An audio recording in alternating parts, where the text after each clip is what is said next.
Hello students, पिछले video में हम लोगों ने रेजिस्टिव लोड पर, इंडक्टिव लोड पर और कैपेसिटिव लोड पर ट्रांसफार्मर का कंप्लीट फेजर डायग्राम ड्रॉ किया था। उम्मीद है वो आप लोगों को समझ में आ गया होगा। ट्रांसफार्मर का जो हम लोगों ने डायग्राम ड्रॉ किया था वो इक्विवेलेंट सर्किट से हम लोगों ने दो इक्वेशन निकाली थी। वो इक्वेशन हमारी क्या थी, हमने यहाँ पर एक एग्जाम्पल के लिए लैगिंग पावर फैक्टर पर फेजर डायग्राम ड्रॉ भी किया था। तो हमारी जो इक्वेशन थी वो सेकेंडरी साइड की इक्वेशन थी E2 equal two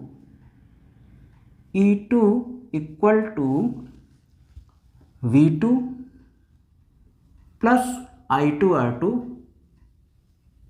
plus JI2X2। ये हमारी सेकेंडरी साइड की वोल्टेज इक्वेशन थी। इसी तरह प्राइमरी साइड की वोल्टेज इक्वेशन थी V1 equal to minus E1 plus I1R1 plus JI1X1। ये सारी वेक्टर क्वांटिटीज़ हैं, ये सारी की सारी वेक्टर क्वांटिटीज़ हैं। ये हमारा वेक्टर सम होता था। तो यहाँ पर हम लोगों ने लिया था माइनस E1। ये माइनस E1 था हमारा काउंटर EMF। वहाँ पर जो E1 था वो वोल्टेज को अपोज करता था ड्यू टू लेंज लॉ, इसलिए हम लोगों ने प्राइमरी की वोल्टेज इक्वेशन में V1 equal to minus E1 लिखा हुआ था, minus E1 plus I1R1 plus JI1X1। लेकिन जब हम कैलकुलेशन की बात करेंगे, जब हम कैलकुलेशन करेंगे तब वहाँ पर हम वोल्टेज इक्वेशन लिखेंगे V1 equal to E1 plus I1R1 plus JI1X1। जब हम कैलकुलेशन की बात करेंगे वहाँ पर हम माइनस E1 नहीं लिखेंगे। E1 हम लोगों ने लेंज लॉ के कारण, क्योंकि वो काउंटर EMF था, इसलिए हमें फेजर डायग्राम ड्रॉ करना था, इसलिए हम लोगों ने ऐसा ही लिखा हुआ था। तो अब अगर हमें फेजर डायग्राम की सहायता से E1 E2 यहाँ पर प्राइमरी में V1 की और सेकेंडरी में E2 की वैल्यू कैलकुलेट करनी हो, तब हम क्या करेंगे। तो E2 की वैल्यू कैलकुलेट करने के लिए हमने सेम यही फेजर डायग्राम जो वर्टिकल था उसको हमने हॉरिजॉन्टल बना दिया। तो हॉरिजॉन्टल बनाने पर अगर हम इसको OAB ये राइट एंगल ट्रायंगल बना लें, तो राइट एंगल ट्रायंगल बनाने पे क्या होगा, हमें निकालना है E2। तो यहाँ पर एक राइट एंगल ट्रायंगल से एक इक्वेशन आ जाएगी OB square equal to OA square plus AB square. अब हम ये वैल्यू OA की और AB की वैल्यू कैलकुलेट कर लेते हैं। तो V2 हमारा हॉरिजॉन्टल है, I2R2 को और I2X2 को हॉरिजॉन्टल और वर्टिकल कंपोनेंट में अगर हम ब्रेक कर लें तो ये चूँकि हमारी ये φ2 है तो ये भी φ2 हो जाएगा, φ2। और अगर हम यहाँ से इसको ऐसे वर्टिकल लाइन ड्रॉ करें ऐसे, इसका परपेंडिकुलर ये है और हॉरिजॉन्टल का परपेंडिकुलर ये हो गया। तो जब ये इसका ये एंगल जब हमारा φ2 है तो ये एंगल भी φ2 होगा। अब देखिए हम I2R2 को पहले हम ब्रेक कर लें, इसको हमने ऐसे बना लिया, ये यहाँ पे ऐसे ऐसे। अगर हम I2R2 को पहले ब्रेक करें, I2R2 को अगर हम ब्रेक करें तो I2R2 का जो हॉरिजॉन्टल कंपोनेंट हो जाएगा वो हो जाएगा हमारा I2R2 कॉस ऑफ φ2, और इसका जो वर्टिकल कंपोनेंट होगा वो इतना होगा, इतना। ये हो जाएगा I2R2 साइन φ2, ये इतना हो जाएगा। तो I2R2 को हमने ब्रेक कर लिया, I2R2 को हमने ब्रेक कर लिया हॉरिजॉन्टल कंपोनेंट में और वर्टिकल कंपोनेंट में। इसी तरह अगर हम इस I2X2 को ब्रेक कर लें, I2X2 को ब्रेक करें तो I2X2 का जो कंपोनेंट होगा, देखिए यहाँ से φ2 एंगल बना रहा है, तो इसके जो φ2 एंगल जिधर बना रहा है वो हो जाएगा कॉस। ये हो जाएगा हमारा I2X2 कॉस ऑफ φ2, ये इतना, ठीक है। और जो इसका ये कंपोनेंट हो जाएगा इसको कहते हैं हम साइन कंपोनेंट। ये हो गया I2 X2 साइन phi2। हमने I2 R2 और I2 X2 दोनों को हमने वर्टिकल और हॉरिजेंटल कंपोनेंट में ब्रेक कर दिया।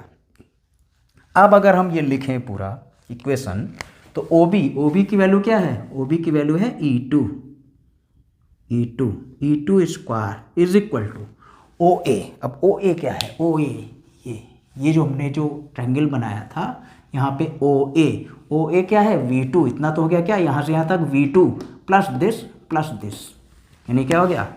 V2 plus I2 R2 cos of phi2 plus I2 X2 sine phi2। ये हो गया हमारा पूरा का पूरा बेस।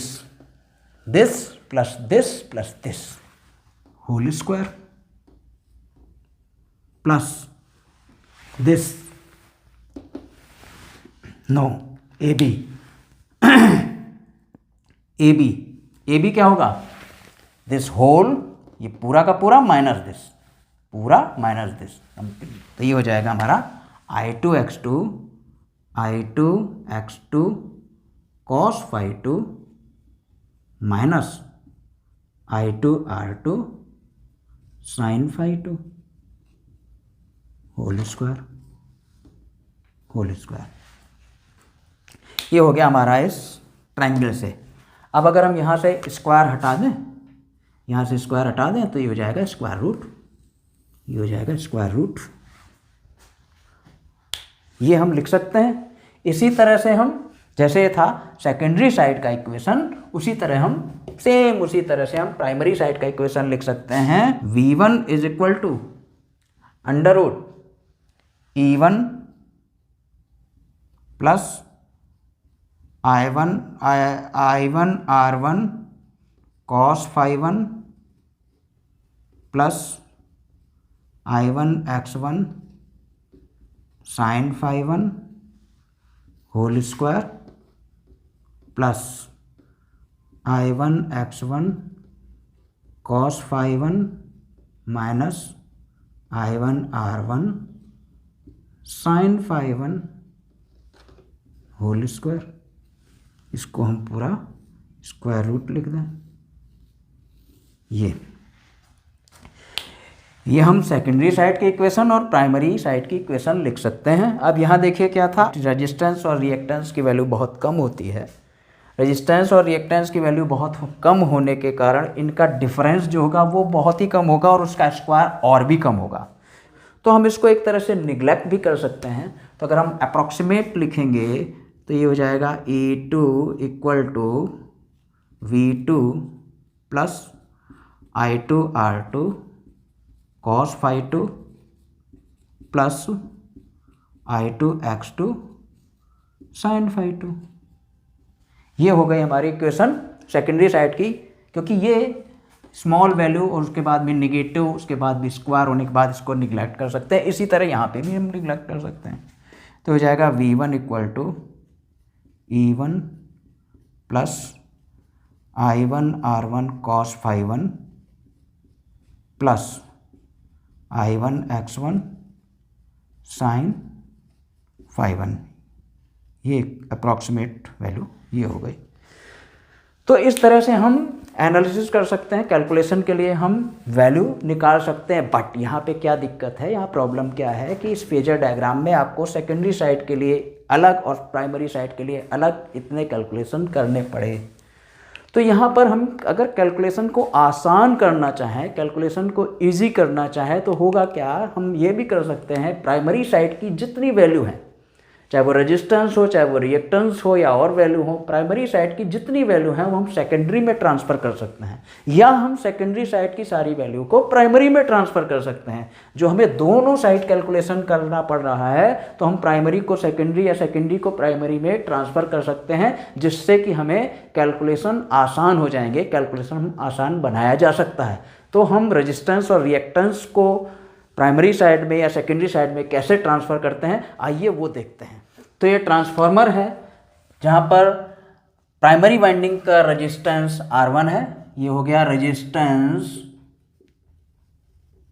ऑफ प्राइमरी वाइंडिंग, और ये हो गया R2 है resistance of secondary winding.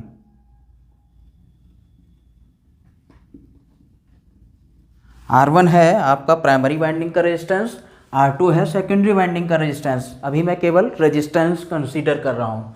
Primary side की करंट है I1 और सेकेंडरी साइड की करंट है I2। Terminal voltage V2, rest thing are same as discussed previously. अब क्या करना है हमें, ये रेजिस्टेंस R1 को हमें सेकेंडरी साइड में रिफ़र करना है, कि हम क्या चाहते हैं कि ये प्राइमरी का रेजिस्टेंस सेकेंडरी साइड में आ जाए। तो नेचुरली जब यहाँ पर क्या है, यहाँ पर देखिए प्राइमरी साइड में जो रेजिस्टेंस है उसमें I1 करंट फ्लो हो रही है, और जब ये सेकेंडरी साइड में जाएगा तो उसमें I2 करंट फ्लो होगी, और I2 करंट फ्लो होगी, साथ में होगा क्या कि जब वो प्राइमरी में है, जब करंट चेंज हो गई तो उसका रेजिस्टेंस की वैल्यू भी चेंज हो जाएगी। ये मान लिया R1 जो रेजिस्टेंस है वो सेकेंडरी में जब गया तो उसकी वैल्यू हमने मान लिया R1 डैश हो गई। अब देखिए क्या होगा, कॉपर लॉस क्या था, कॉपर लॉस प्राइमरी में था I1² R1, तो R1 में लॉस तो वही रहेगा, अगर वो प्राइमरी में है या सेकेंडरी में है, copper loss will be same. तो प्राइमरी में जब था तो रेजिस्टेंस R1 में लॉस था I1² R1।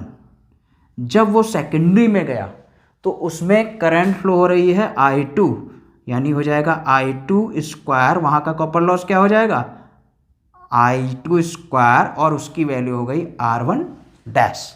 हमने माना कि जब प्राइमरी में था वो R1 था, सेकेंडरी में गया तो उसकी वैल्यू R1 डैश हो गई, लेकिन कॉपर लॉस दोनों केस में सेम रहेगा। जब प्राइमरी में था तो कॉपर लॉस था I1² R1, जब सेकेंडरी में हुआ तो कॉपर लॉस हो जाएगा, सेम रहेगा, वैल्यू सेम रहेगी, उसमें करंट फ्लो हो रही होगी, सेकेंडरी में करंट है I2 तो उसकी वैल्यू चेंज हो जाएगी। अब ये जो चेंज है वैल्यू ये होगी क्या, R1 dash will be, R1 dash की वैल्यू अगर हम कैलकुलेट करें then this will be I1/I2 whole square R1, और ये आपको पता है I1/I2 की वैल्यू होती है K, that is transformation ratio, तो हो जाएगा K² R1। यानी कि जब प्राइमरी रेजिस्टेंस हमारा सेकेंडरी में गया तो क्या हुआ कि प्राइमरी से रेजिस्टेंस यहाँ से हट गया, यहाँ पर कोई रेजिस्टेंस नहीं बचा, और सेकेंडरी में एक रेजिस्टेंस तो पहले से था, एक रेजिस्टेंस और आ गया। अब सेकेंडरी में क्या था, एक रेजिस्टेंस हमारा था पहले से R2, अब ये प्राइमरी का जो रेजिस्टेंस था ये तो हमारा सीधे यहाँ कोई रेजिस्टेंस नहीं बचा, और यहाँ पर एक रेजिस्टेंस और आ गया जिसकी वैल्यू यहाँ पर R1 थी, अब यहाँ पर इसकी वैल्यू हो गई R1 डैश, यहाँ पर करंट फ्लो हो रही है I2। तो अब प्राइमरी में रेजिस्टेंस इसको क्या कहेंगे, R1 डैश को क्या बोलेंगे, R1 डैश को अगर हम कहें कि R1 डैश को क्या कहेंगे तो R1 क्या है, equivalent resistance of primary side,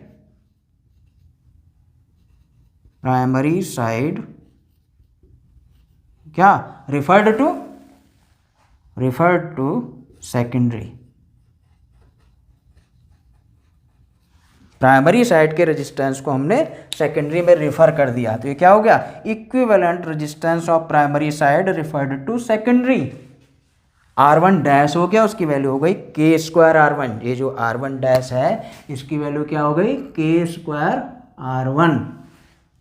तो जो टोटल रेजिस्टेंस हो गया इसको क्या बोलेंगे, इसको हम बोल देंगे R02, इसको कहेंगे R02 will be equal to R2 तो यहाँ था ही plus R1 dash, R2 plus R1 dash, यानी क्या हो जाएगा R2 प्लस के square R1, R02 equal to R2 plus K2 square R1, यानी कि प्राइमरी साइड में का रजिस्टेंस जब सेकेंडरी में गया तो उसमें के स्क्वायर से मल्टीप्लिकेशन हो गया।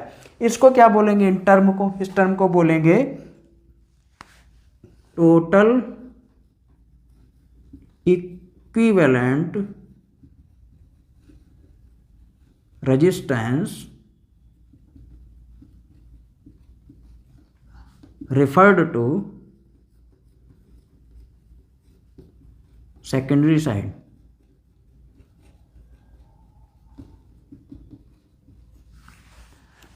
ये हो गया R02। इसी तरह से सेकेंडरी साइड के रेजिस्टेंस को हम प्राइमरी में भी ले जा सकते थे। वो कैसे करेंगे, अब क्या करते हैं कि सेकेंडरी साइड के रेजिस्टेंस को हम प्राइमरी में ले जाते हैं। सेकेंडरी साइड के रेजिस्टेंस को हम प्राइमरी में कैसे ले जाएंगे कि यहाँ पर देखिए सेकेंडरी को हम ले जा रहे हैं प्राइमरी में, तो सेकेंडरी की वैल्यू चेंज हो जाएगी। यहाँ पर R2 है, अब जब इधर जाएगी तो वो R2 नहीं रह जाएगी, R2 डैश हो जाएगी। और यहाँ पर उस पर करंट कितनी फ्लो हो रही है, I2, यहाँ पे उस पर I1 करंट फ्लो होगी। तो हम क्या कह सकते हैं, यहाँ पर जब R2 सेकेंडरी साइड में था तो उसमें कॉपर लॉस कितना था, I2 स्क्वायर R2। जब वो प्राइमरी में चला जाएगा तो उसमें करंट फ्लो होगी I1 स्क्वायर, और उसकी वैल्यू हो जाएगी R2 डैश, उसकी वैल्यू चेंज हो जाएगी। उस वक्त क्या हो जाएगा, R2 डैश की वैल्यू क्या हो जाएगी, R2 dash will be equal to I2 upon I1 whole square R2। I2 upon I1 क्या हो गया, 1 अपॉन के, यानी हो जाएगा R2 divide by K square. यानी कि रेजिस्टेंस जब सेकेंडरी से प्राइमरी में आएगा तो उसमें के स्क्वायर से डिवीजन हो जाएगा, और इसको हम क्या बोलेंगे, R01। R01 क्या होगा, R01 विल बी, R1 तो यहाँ था ही, R1 तो यहाँ था ही, R2 आ गया इधर, तो R2 जब इधर आया तो R2 डैश हो गया, यानी हो गया R1 plus R2 divide by K square, ये हो गया R01। इसको हम क्या कहेंगे, total equivalent resistance referred to primary side. ये हुआ। इस तरह से हम रेजिस्टेंस को प्राइमरी साइड या सेकेंडरी साइड, दोनों साइड में हम लोग ट्रांसफ़र कर सकते हैं। इसका एक और तरीका है कि अगर हम इस तरह ना समझें, उसको दूसरी तरीके से समझें तो क्या होगा। देखिए, हमने ट्रांसफॉर्मेशन रेशियो पढ़ा था। ट्रांसफॉर्मेशन रेशियो था हमारा V2 upon V1 equal to E2 upon E1 equal to N2 upon N1 equal to I1 upon I2 equal to K। ये हमने ट्रांसफॉर्मेशन रेशियो पढ़ा था। अब अगर हम देखना चाहें, फिर से हम वहीं पहुंच जाएं कि हमारा जो रेजिस्टेंस है मान लो यहीं पे है, ये है, यहाँ पे था, मान लिया ये था R2 यहाँ था, हम R2 को यहाँ ले जा रहे हैं। यहाँ पे देखिए क्या है, यहाँ पे सेकेंडरी साइड में जो वोल्टेज ड्रॉप है इसमें कितना है, I2 R2 वोल्टेज ड्रॉप है सेकेंडरी में। अब देखिए क्या था, V2 upon V1 will be equal to K, यानी V1 equal to V2 by K, V1 equal to V2 by K।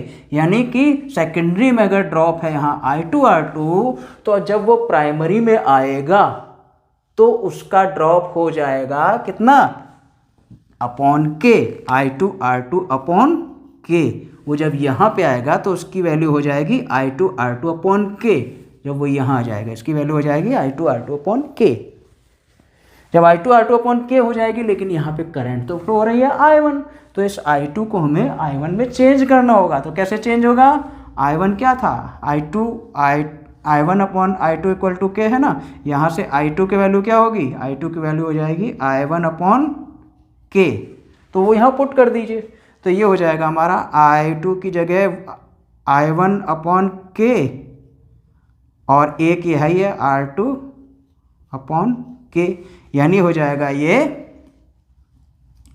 I1, यहाँ पे ड्रॉप कितना हो जाएगा, यहाँ पे ड्रॉप हो जाएगा जब वो यहाँ आएगा तो यहाँ पे ड्रॉप है I1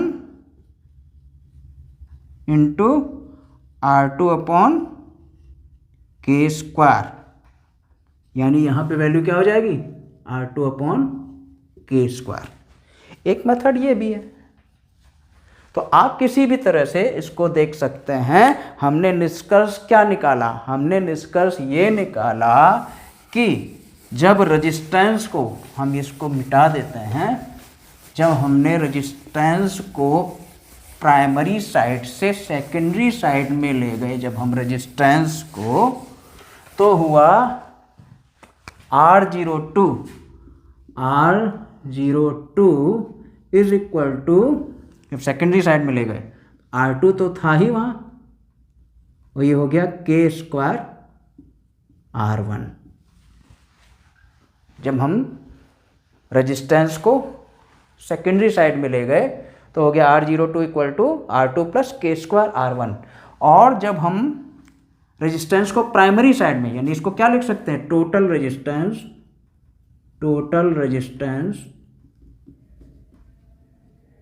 referred to secondary side,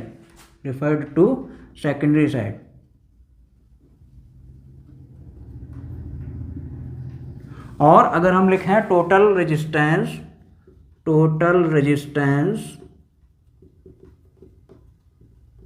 referred to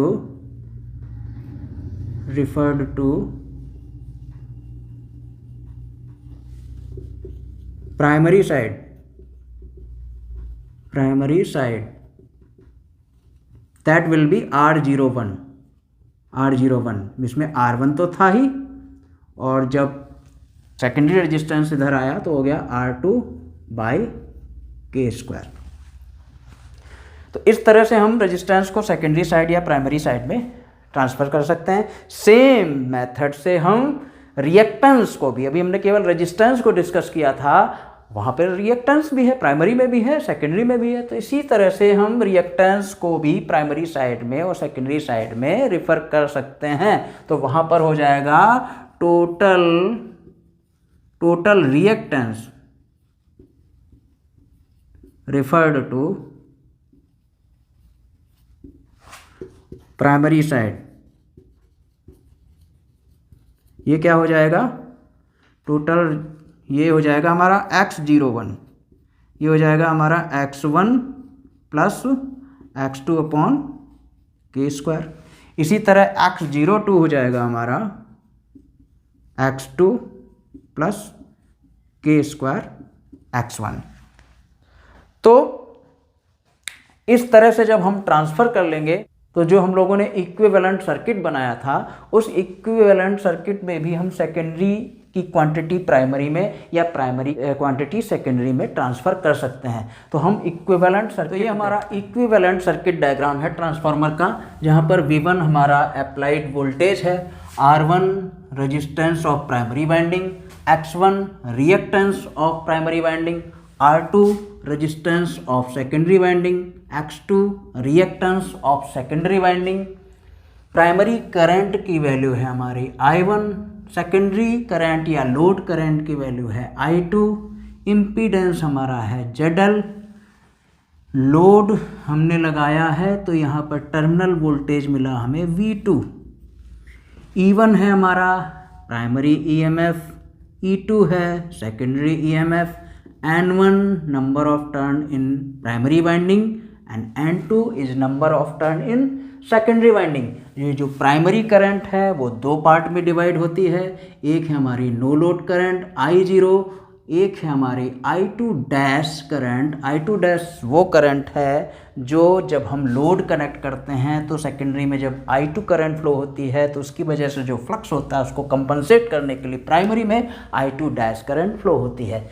I0 हमारी फर्दर डिवाइड होती है IW और I म्यू में। IW इज वाटफुल कंपोनेंट या कोर लॉस कंपोनेंट या working component, I mu magnetising component of no load current. R0 is responsible for core loss, X0 magnetisation के लिए। तो ये हमारा कंप्लीट सर्किट डायग्राम है। अब हम सेकेंडरी साइड के जितने पैरामीटर हैं उनको हम रिफ़र कर रहे हैं प्राइमरी साइड में। तो सेकेंडरी साइड के जितने भी पैरामीटर हैं उनको जब हम प्राइमरी साइड में लाएंगे तो वो हमारी सारी वैल्यू चेंज हो जाएंगी। R2 हो जाएगा हमारा R2 डैश, X2 हो जाएगा हमारा X2 डैश, ZL हो जाएगा हमारा ZL डैश, V2 हमारा हो जाएगा V2 डैश, E2 हो जाएगा हमारा E2 डैश। इन सभी की वैल्यू चेंज हो जाएंगी जब हम इनको सेकेंडरी साइड से प्राइमरी साइड में लाएंगे। और जैसा कि हम पहले देख चुके हैं, R2 डैश की वैल्यू हो जाएगी R2 divide by K square, X2 dash की वैल्यू हो जाएगी X2 divide by K square, ZL dash की वैल्यू हो जाएगी ZL divide by K square, V2 dash की वैल्यू हो जाएगी V2 बाय के, एंड E2 डैश की वैल्यू हो जाएगी E2 बाय के। यानी कि जितने रेजिस्टेंस होंगे उनमें के स्क्वायर से डिवीजन हो जाएगा और जितने वोल्टेज हैं उनमें के से डिवीजन हो जाएगा। के is nothing but transformation ratio. तो हम अगर इसको ट्रांसफ़र करेंगे तो यहाँ से बीच से हम ये हटा देंगे और इसको हटा के जब हम इसको डायरेक्टली जोड़ेंगे, जब हम इसको डायरेक्टली जोड़ देंगे तो ये प्राइमरी साइड में आ गया। तो यहाँ पे E1 equal to E2 dash, ये हो गया R2 डैश। R2 डैश का मतलब ये हो गया R2 divide by K square, ये हो गया X2 divide by K square, ये I2 डैश, ये V2 बाई के, ये ZL बाई के स्क्वायर। ये सारे के सारे प्राइमरी साइड में आ गए तो इनकी वैल्यू ये चेंज हो गई।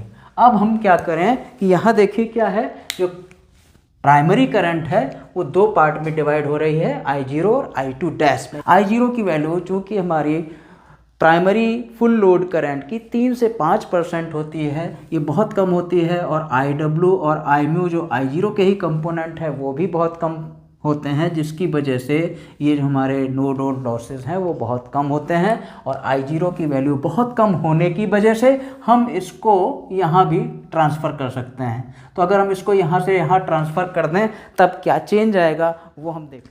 तो ये चेंज होके सर्किट अब ऐसा हो गया, ये हमारा ब्रांच जो शंट ब्रांच है वो इधर आ गई और ये रेजिस्टेंस और रिएक्टेंस इधर आ गए। तो यहाँ पर आने की वजह से ये R1 और ये सीरीज में है X1, जो रेजिस्टेंस को हम कंबाइन कर लेते हैं, रिएक्टेंस को कंबाइन कर लेते हैं, तब क्या चेंज होगा। तो अब रेजिस्टेंस एक साथ हो गए, रिएक्टेंस एक साथ हो गए, क्योंकि वो सीरीज में थे, इसको हम कर सकते थे। तो ये हमारा हो गया कंप्लीट रेजिस्टेंस, इसको हम कहते हैं R01। ये हो गया हमारा कंप्लीट रिएक्टेंस, इसको हम कहते हैं X01। तो कंप्लीट रेजिस्टेंस जैसा कि आप पहले भी देख चुके थे वो आ जाएगा R01। R01 is total resistance referred to primary side, that will be R1 plus R2 by K square, and total equivalent reactance referred to primary side will be X01, it will be X1 plus X2 divided by K square।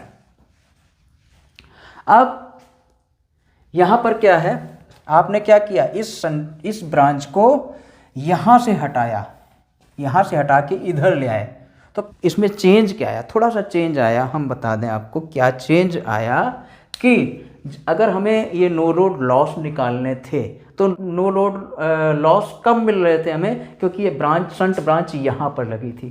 तो जब shunt branch यहाँ लगी थी तो जब हम voltage apply कर रहे थे, तो इतने ड्रॉप के बाद यहाँ पर लॉस मिल रहे थे, है ना। इतना ड्रॉप हो जा रहा था, उसके बाद जब हम लॉस निकालते, जो वोल्टेज अप्लाई किया है कुछ यहाँ ड्रॉप होता, उसके बाद यहाँ R1 और X1 में कुछ ड्रॉप होता, तब जाके शंट ब्रांच में जो लॉसेज होते वो हमारे नो लोड लॉस होते। यहाँ पर हमने क्या किया, इसको यहाँ पे ले आए, तो अब डायरेक्टली V1 के अक्रॉस आ गया। तब यहाँ पे इस इक्विवेलेंट सर्किट से अगर हम लॉस निकालेंगे, नो लोड लॉस, वो ज़्यादा आएंगे, वो पहले से थोड़ा सा ज़्यादा आएंगे, हल्का सा।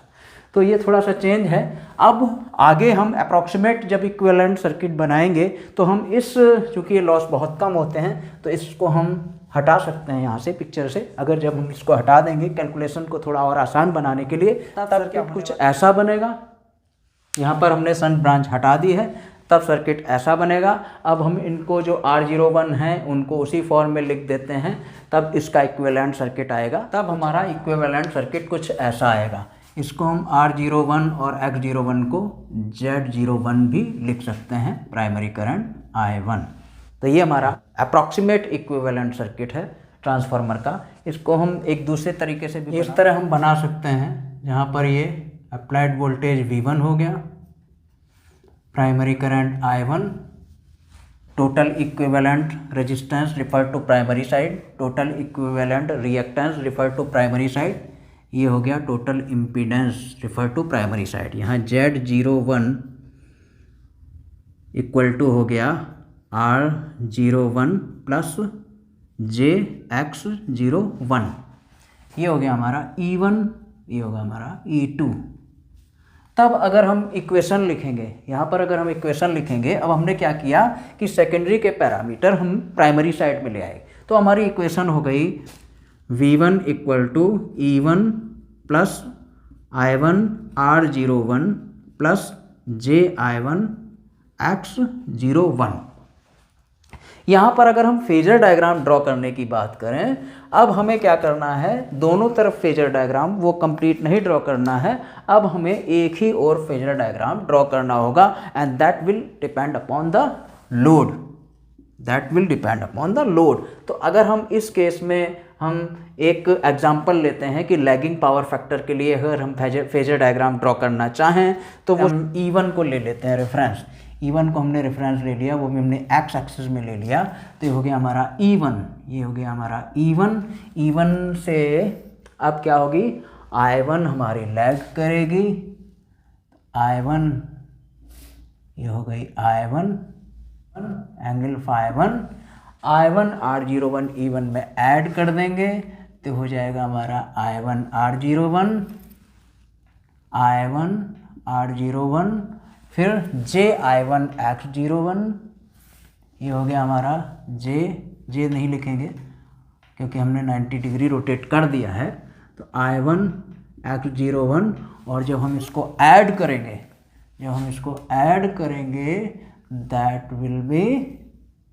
That will be our V1। तो ये फेजर डायग्राम हम प्लॉट कर लेंगे। इसी तरह से डिफरेंट लोड पर भी हम फेजर डायग्राम ड्रॉ कर लेंगे। इसी तरह अगर हम सारे पैरामीटर को सेकेंडरी साइड में ट्रांसफ़र करें, तो ये अगर हम प्राइमरी के पैरामीटर सेकेंडरी में ले गए हैं, तब अप्रॉक्सीमेट इक्विवेलेंट सर्किट डायग्राम ये होगा। यहाँ पर अगर हम वोल्टेज लिखना चाहें तो यहाँ पे वोल्टेज आएगा E2 equal to V2 plus I2, इसको अगर हम कह दें Z02, तो सीधे सीधे हो जाएगा Z02। और अगर हम इसको स्प्लिट करेंगे तो हो जाएगा V2 प्लस I2 ब्रैकेट में R02 प्लस JX02। इसको हम लिख सकते हैं V2 plus I2 R02 plus JI2 X02। अब अगर हम इसका फेजर बनाना चाहें, फेजर अगर हम अब इसका बनाएंगे तो ये कुछ ऐसा होगा। हम एक केस ले लेते हैं, इंडक्टिव लोड का केस ले लेते हैं। तो ये हो गई हमारी V2, हम एक्स एक्सिस में V2 ले लेते हैं, V2, और V2 में हम यहाँ ले रहे हैं फॉर इंडक्टिव लोड। एक केस डिस्कस कर लेते हैं जब हमने रेजिस्टेंस और रिएक्टेंस को सेकेंडरी साइड में ले गए हम। तो अगर इंडक्टिव लोड है तो करंट हमारी लैग करेगी, ये हमने लैग करा दिया I2, ये हो गया हमारा फ़ाई2। V2 में क्या करना है, I2 R2 ऐड करना है, तो हम I2 के पैरेलल ही हमने ले लिया I2 R02, अब I2 x02 JI2, जे का मतलब 90 डिग्री ऑपरेटर, I2 x02 ये हो गया। और जब हम इसको ऐड करेंगे तब मिलेगा हमारा E2। अब देखिए हमें क्या हुआ, हमें दोनों तरफ फेजर नहीं ड्रॉ करना पड़ा, हम एक साइड के फेजर से ही हम एनालिसिस कर सकते हैं। ये हो गया हमारा E2। अब अगर हमें E2 की वैल्यू कैलकुलेट करना हो तो हमने जैसे पहले कैलकुलेट किया था, हम इसको क्या करें, हम इसको बना लेते हैं राइट एंगल ट्रायंगल। और राइट एंगल ट्रायंगल बनाने के बाद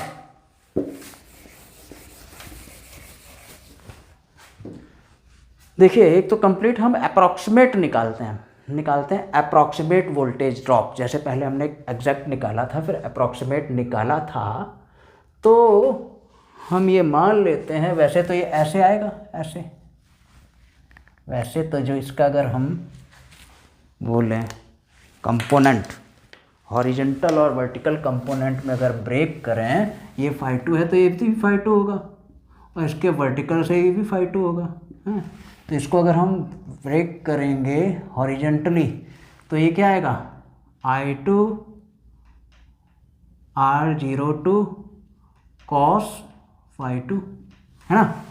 और ये क्या आएगा, ये इतना, ये I2 R02 का ये कंपोनेंट तो हो गया I2 R02 cos φ02, और ये हो गया हमारा I2 R02 sin φ2। ठीक है। अब हम देखिए वर्टिकल कंपोनेंट में नहीं जा रहे हैं, हमने क्या किया कि जैसे ये है, इसको जैसे ये है ना, ये इसको ऐसे ड्रॉप किया, ऐसे।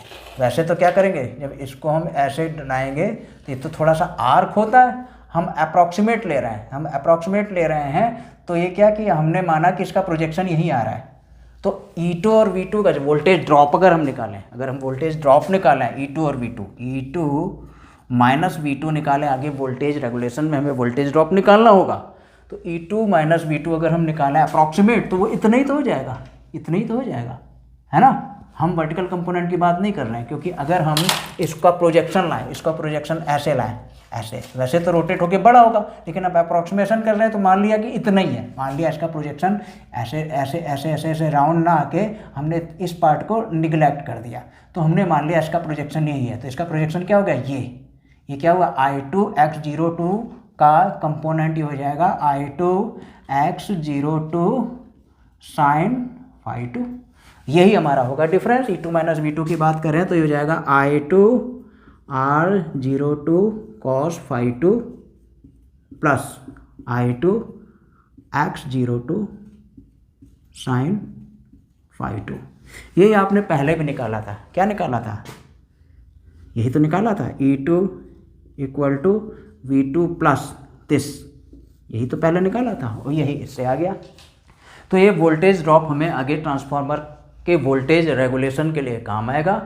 तो हम नेक्स्ट वीडियो में डिस्कस करेंगे कि वोल्टेज रेगुलेशन क्या होता है। और अभी तक हम लोगों ने जितनी एनालिसिस की है कि हम रेजिस्टेंस और रिएक्टेंस को एक साइड से, प्राइमरी साइड से दूसरे साइड में ले गए हैं, इक्विवेलेंट सर्किट से रिलेटेड, और इन रेजिस्टेंस और रिएक्टेंस को जब एक साइड से दूसरे साइड पे ले जाते हैं उससे रिलेटेड काफ़ी सारे न्यूमेरिकल प्रॉब्लम्स हैं, तो जिसमें से हम कुछ न्यूमेरिकल प्रॉब्लम्स को नेक्स्ट वीडियो में डिस्कस करेंगे।